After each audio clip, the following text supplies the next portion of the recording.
Hello everyone, I'm Sredna and welcome to my art tutorial on how to paint sunflowers.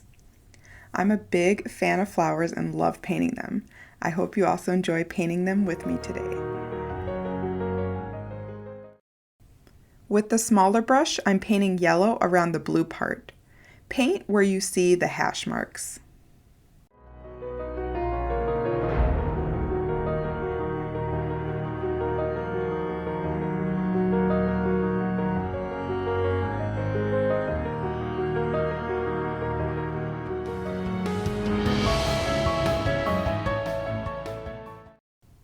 Wait until the background is dry and then start painting the petals yellow.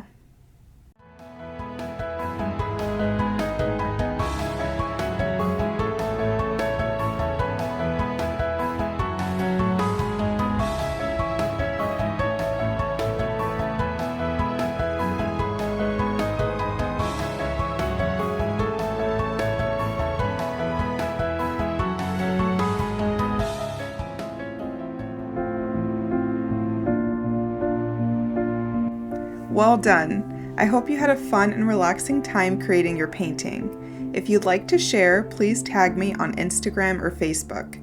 Can't wait to see what you've made. See you next time and take care.